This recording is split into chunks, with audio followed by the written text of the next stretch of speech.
Here we go, all the buttons to press. Yep, I'm John Salmon, director and member of the Speakers Collective. We're a group of individuals that share our lived experience on a variety of different topics. Yeah, the reason why this meaningful conversation is so important is because I went to a school that was an incredibly sporty school. I'm not a sporty person, or I didn't think of myself as being particularly sporty when I was younger. And also when I kind of early parts of my career, my early 20s, I ended up having to be signed off work for nearly best part of a year. And that was due to poor mental health. And it was actually exercise that is one of the things that has helped me get through those challenges I had when I was younger. But I've said it many times before, but you know, when I was very ill, getting out of bed was like a marathon, you know, and some of my early stages of trying to get better from that mental illness, you know, it really was just leaving the house and going for a couple of minutes walk was incredibly difficult. So hopefully we can kind of unpick that in today's meaningful conversation. So the benefits of exercise, but also the sometimes the barriers and challenges that we have to exercise as well. So I will stop my talking. And again, for anybody that's joining us on Facebook or on the Zoom, please use the chat to say where you're from. And I'm going to hand over now to our first speaker. So our speakers today, we've got Hannah Beecham, Katie Burt, and Simon Hawtrey-Woore.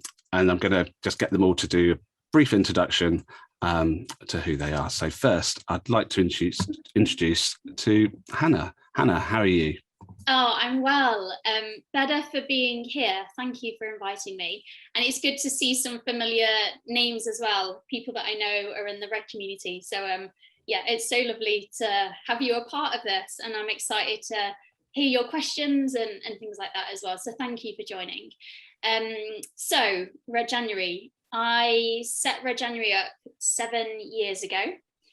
And I was inspired to start it after witnessing the positive impact that regular physical activity had on my mum's mental health. So my mum has been on a real journey with her mental health, as I know we all have to some extent. And she was diagnosed with depression a number of years back, and she went through a particularly low period. And if I'm honest, I didn't really know what to do to help support her during that time. And it just got me thinking about what I was doing to support my own well-being. And I recognized that there was a habit that I didn't even know I was doing, but I was basically signing up to physical activity events and challenges and things like that to give me a goal and a focus and that thing to get me out of bed every morning and lace up my trainers. And it just got me thinking about what it was for my mum, really, to get, if she didn't have that goal, she didn't have that focus at that time in her life. So rightly or wrongly, I signed us up to a walking marathon, which it's quite a big thing to take home to your mum, bless her, when she's been signed off work. And here I am saying, oh, I've signed us up to a marathon. Obviously, it wasn't a jump out of bed moment by any means. And slowly but surely, my mum started putting one foot in front of the other. And I noticed a huge improvement in her mood, in her energy levels. It was incredible to see the difference that regular movement was having on my mum's mental health. And we were training for that event during the winter time. And I'd always felt so strongly that even if you don't experience mental health challenges, we all need something in the winter to support us and motivate us to move. Dark, it's cold, it's a really testing time. And actually 7 years ago, there wasn't really anything in the winter time to give us that goal and to give us that focus. So the idea for Red January was born from there, really. And I couldn't get Beat the Winter Blues out of my head, hence Red. And it was very much a 4 a.m. in the morning idea. And within that week, I shared it on social, and here we are today. So it's very, I make that sound really easy. It hasn't been easy at all, but it's been quite a journey, but it's been amazing to see it blossom.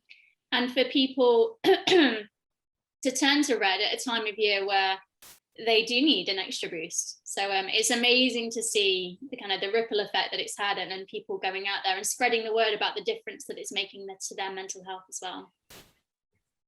Yeah, it's great. It's great to hear, yeah, how that light bulb idea that you had, and I'm sure so many people that have taken part in Red January or have heard about them.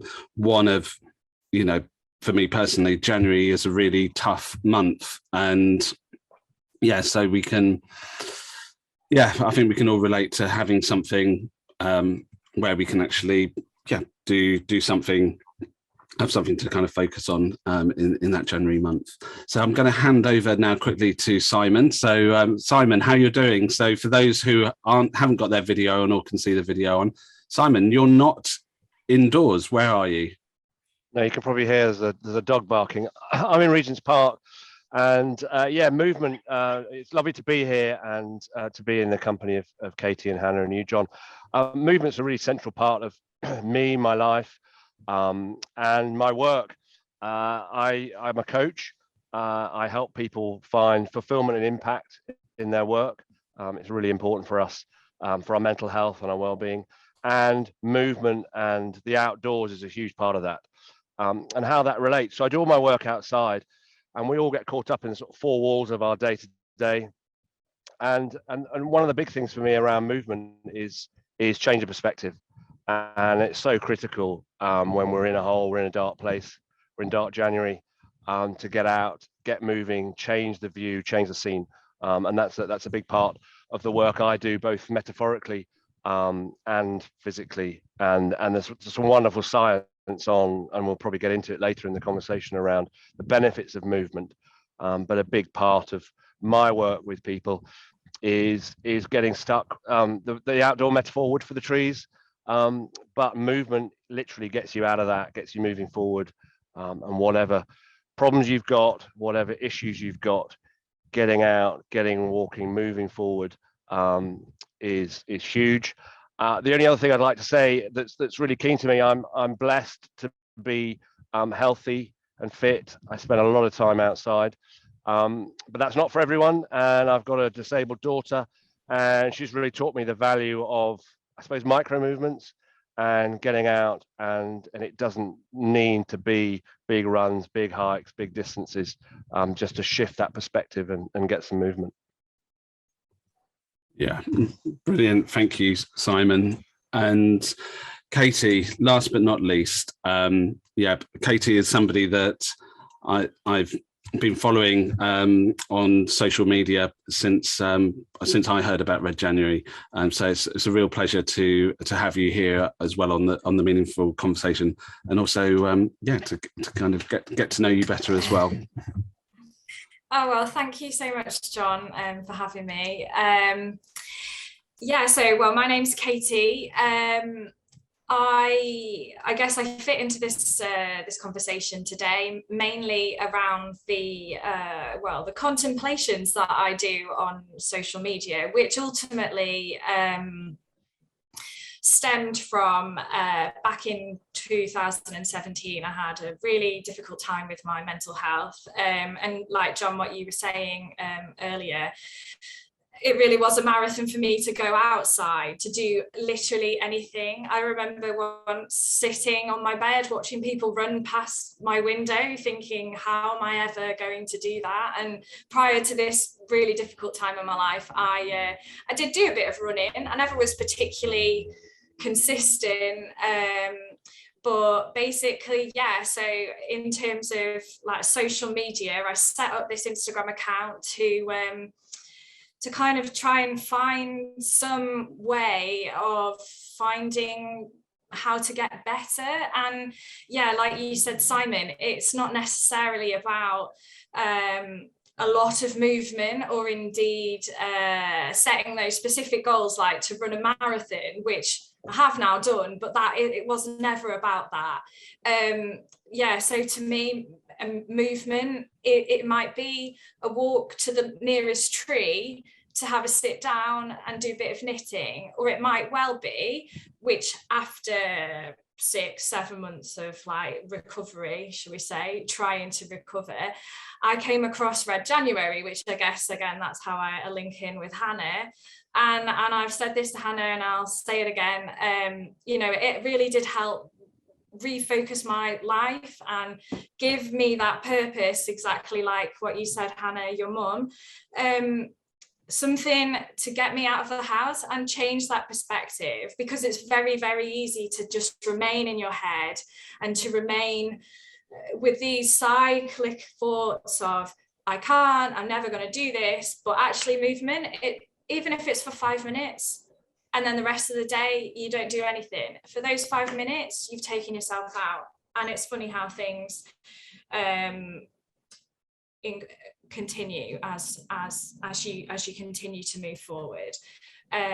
So yeah, basically that's kind of my story. And I guess if anyone's seen me before, it's because I run around doing different things, and I'm often known to be called Katie Contemplates because I'm often thinking about things. So yeah, that's a little bit about me. So I feel a little bit overwhelmed really, because the Simon, John and Hannah, you know, you do amazing things, and I tend to talk about them, but yeah, so that's me really. So like I say, thanks for having me.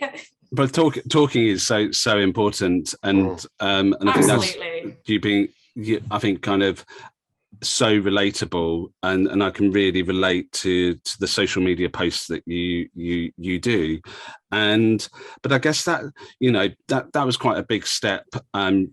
You know, some people wouldn't use social media in that way. What was there any kind of nervousness to setting up that Instagram account, Katie Contemplates, and, you know, were you surprised by how people reacted to what you were posting?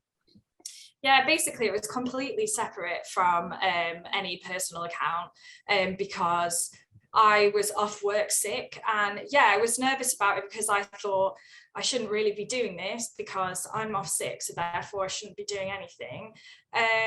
But actually, yeah, it's amazing. It really opened my eyes to the fact that I know it's cliche and a lot of people say it, but I actually wasn't alone. Like there was other people that have either been through something like I had, and as many other people say, social media, yes, it is social media and it is online, but actually it connected me with humans, and I actually met people through this platform. So yeah, I mean, it was a bit nerve-wracking, but I felt for me to be able to process a lot of what goes on in my head, which is complicated and confusing, I do find it helpful to write things down. Some people don't, but I do. So and from that, I have had people say, like you say, John, like they relate to me, and you know, it makes me feel